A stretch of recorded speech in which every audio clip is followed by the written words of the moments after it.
अच्छे संस्कार हों कि वो समाज में सब लोग उसको अच्छा ही अच्छा कहें, ये सबकी अपेक्षा होती है। लेकिन कई बार ये पता नहीं होता कि करना क्या है। तो अच्छी हेल्थ रहे उसकी, उसके लिए क्या करना है। सबसे बड़ी एक जो कॉमन बुराई है, सब जानते हैं। आज जो नई आई है, पिछले 20 सालों में जो पैदा हुई है, 20 नहीं 10-15 सालों में पैदा हुई है, ये है जो सबके पास होगा। ये बहुत ज़्यादा स्वास्थ्य खराब कर रहा है बच्चों का, हम लोगों का भी कर रहा है, बड़ों का भी कर रहा है, लेकिन बच्चों के स्वास्थ्य के साथ साथ उनकी मेंटल हेल्थ को भी इम्पैक्ट कर रहा है, हाईली नेगेटिव कर रहा है। और इसके लिए करते क्या, सारे पेरेंट्स ये होंगे, बच्चा रो रहा है या कुछ मांग रहा है, और पेरेंट्स को खासकर जो घर में माँ होती हैं, तो मम्मी को अपना कुछ सहेली से बात करनी है या कुछ करना है जो भी, तो अपने टाइम के लिए, मतलब उन्हें चाहे हमारा टाइम एंगेज ना हो तो बच्चे को मोबाइल पकड़ा दिया। सब करते हैं ऐसा, इसको नहीं करना है। ये बड़ा कठिन होता है, बहुत आसान काम नहीं, एक एडिक्शन हो चुका है इसका। इसके लिए हमें हर पेरेंट्स को, हर माँ को, हर पिता को एक प्रतिज्ञा करनी होगी कि हम बच्चे को मोबाइल नहीं देंगे। चाहे हमारा पूरा रात हम न सो पाएँ, चाहे हमें पूरा दिन बच्चे के साथ खेलना पड़े, कुछ हो या ना हो, लेकिन मोबाइल देंगे। क्योंकि मोबाइल में कुछ ऐसी चीज़ें हैं जो हर बच्चा उसको पकड़ गया तो फिर छोड़ना नहीं चाहता। और कई बच्चे ऐसे कितना भी रो रहे हों, कितना भी शोर मचा रहे हों, उनको मोबाइल पकड़ा दो, 100 मर्जों की एक दवा है मोबाइल, और उसमें वो हो गया तो उसके बाद क्या है, पेरेंट्स भी अपने मगन अपने काम में, बच्चा अपने में मगन। लेकिन ये आगे चल के कितनी बड़ी बुराइयां पैदा होंगी इससे। हेल्थ, फिजिकल हेल्थ के साथ साथ मेंटल हेल्थ भी नेगेटिवली इम्पैक्ट होगी। उसका अपना कोई सोच नहीं रहेगी बच्चे की। आजकल छोटे छोटे बच्चों के चश्मा लग जा रहा है, वो इसीलिए क्योंकि बहुत सारी स्क्रीन टाइम बढ़ा हुआ है। मोबाइल के अलावा सब में स्मार्ट टीवी हैं हर घर में, तो वो भी स्क्रीन टाइम बढ़ा हुआ है। इसलिए क्या हो रहा है, फिजिकल एक्टिविटीज़ कम हो गई। उसमें बहुत सारे शहरों में सिक्योरिटी फीचर भी है कि बच्चों को खुले में बाहर नहीं छोड़ सकते। पहले, आज से 20 साल पहले, ना शहर में ना गांव में ये स्थितियां नहीं थी कि बच्चे बाहर मोहल्ले में, कॉलोनी में खुले खेल सकते थे, घंटों खेलते थे, और पेरेंट्स को पूछने की जरूरत नहीं मेरा बच्चा कहाँ होगा। लेकिन अब वो स्थितियाँ नहीं, उतना खुला नहीं छोड़ सकते बच्चों को। तो उसका विकल्प क्या होगा, करना क्या है, हमें टाइम देना होगा, पेरेंट्स को टाइम देना होगा। या अपनी जैसे आजकल किटी पार्टीज़ बना रखे हैं, क्लब्स बना रखे हैं लोगों ने, वो अपने एंजॉयमेंट के लिए हैं। बच्चों को हम चाहते हैं सब कुछ दें, लेकिन थोड़ा अपना, हर व्यक्ति अपना विचार करे हम कर क्या रहे हैं। जो हमारा टाइम है क्लब्स में या किटीज़ में, उस टाइम को हम या तो बच्चों के हिसाब से किटीज़ कर लें, उसमें बच्चों की एक्टिविटीज़ रहें।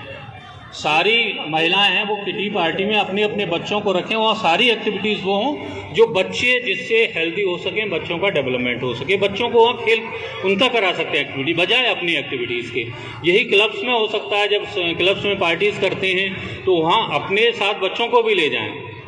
बच्चों को तब ले जा पाएंगे आप कि वहाँ की एक्टिविटीज़ आप संस्कारित रखेंगे। तो स्वास्थ्य के बाद संस्कार ऐसे आएगा, क्योंकि संस्कार बच्चों में देने के लिए हमें खुद संस्कारित होना पड़ेगा। जब हम पिता माता बन जाते हैं तो अपनी जो हमारी यूथनेस है, हम जो हमारे जवानी का समय था, उसको हमें भूलना हो जाता है। आपको जिम्मेदारी लेनी होगी। लेकिन आज एक समस्या क्या आ रही है कि पेरेंट्स अपने आप को ये नहीं बताना चाहता कि मैं अब उम्र के एक पड़ाव में आ गया हूँ। सब युवा दिखना चाहते हैं, इसलिए पीढ़ी जो आगे की जनरेशन आ रही है क्या होंगी ये सोच के देखें। आज भी ड्रग्स का कितना बोलबाला हो चुका है। जो टीनेजर्स हैं ड्रग्स ले रहे हैं, हम उनको नहीं रोक पा रहे हैं, ना स्कूल रोक पा रहे हैं, ना पेरेंट्स रोक पा रहे हैं। समस्या कहाँ है, कहीं ना कहीं समस्या हम जनरेशन को देंगे वो नहीं है। जो आज टीनेजर हैं उनके जो पेरेंट्स हैं वो ट्रांजिशन फेज से गुजर रहे हैं। उनके ऊपर जो पेरेंट्स थे उनका सारी चीज़ें क्लियर थी, क्या करना है क्या नहीं करना है। जब वो पिता बन गए तो अपने आप को उन्होंने मान लिया कि हम समाज के बड़े हो गए। अब फिर उन्होंने वो हरकतें बंद कर दी जो यूथ करता है। अभी समस्या क्या हो रही है कि ना तो हम बच्चे को तो चाह रहे हैं वो बहुत अच्छा रहे, लेकिन अपने सारे जो, जिनको अगर सही मायने में कहेंगे, हर आदमी विचार करके देखे, वो कुंठा हैं कहीं ना कहीं, जिनको हम अपने निकालना चाह रहे हैं।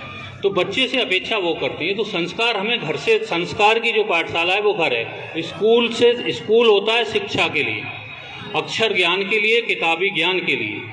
लेकिन आज क्या करते हैं, पेरेंट्स चाहते हैं कि स्कूल में हमने भर्ती करा दिया, हम ऐसा स्कूल देखेंगे जिसका नाम में संस्कार विद्यापीठ हो या संस्कार जुड़ा हो, यही संस्कार दे देंगे। संस्कार की पाठशाला घर है, और सबसे पहले होता था जॉइंट फैमिली, तो वहाँ पर माता पिता के दायित्व तो नहीं थे। जो घर में बुजुर्ग होते थे, दादा दादी, वो संस्कार, वैल्यूज़, ये एथिक्स वो इनकलकेट करते रहते थे बच्चों में। लेकिन अब चूँकि न्यूक्लियर फैमिलीज हैं, पेरेंट्स नहीं रह रहे हैं साथ में, घरों में बहुत कम परिवार हैं जहाँ पर उनके दादा दादी साथ में होते हैं, तो जो न्यूक्लियर फैमिली आई है तो वहाँ जिम्मेदारी लेनी होगी। ये रेस्पॉन्सिबिलिटी हमें ही उठानी होगी, पेरेंट्स को उठानी होगी। नहीं तो ये होगा कि समाज एक दिन इस स्थिति में चला जाएगा। ये जो बच्चे इतना अच्छा काम कर रहे हैं, ये जब बड़े होंगे तो दिशाहीन हो जाएंगे, क्योंकि दिशा देने वाले खुद दिशाहीन हैं। हम खुद नहीं सोच पा रहे हैं कि हमें क्या करना है। तो सारे पेरेंट्स से ये मेरा एक विनम्र आग्रह है कि अपनी कुछ इच्छाओं से समझौता करें बच्चों के भविष्य के लिए। बच्चों को समय दें, क्वालिटी टाइम दें, उनको गैजेट्स नहीं दें। सुविधाएं, भौतिक सुविधाओं की ज़रूरत नहीं है, अच्छे घर की ज़रूरत नहीं है, अच्छे स्कूल की ज़रूरत नहीं है, ज़रूरत है समय की। बच्चों को समय देंगे तो डेफिनेटली बच्चे आपसे जुड़ेंगे। उनको बिलोंगिंगनेस सिखाएं, किससे जुड़ना है। क्योंकि न्यूक्लियर फैमिली में 2 लोग दे के 2 बच्चे, 4 लोगों को ही जान पा रहा है वो। तो जब भी जो गैदरिंग कर रहे हैं आप अपनी, किसी चाहे किटी में, क्लब्स में, किसी में भी, उनमें बच्चों को ज़रूर ले जाएं, बच्चों को बिलोंगिंग सिखाएं, बच्चों को किस तरह से सोसाइटल वैल्यूज़ सिखाएं। सोसाइटल वैल्यूज़ तब सीखेंगे जब सोसाइटी में बच्चे जाएंगे। इसके बाद ये संस्कार सारे हम लोग कर लेंगे इस तरह से। अभी यहाँ बहुत सारे बच्चों को जैसे स्पिरिचुअल वैल्यूज़ का जय श्री राम, राधे राधे बच्चे बोल रहे थे, बहुत अच्छा।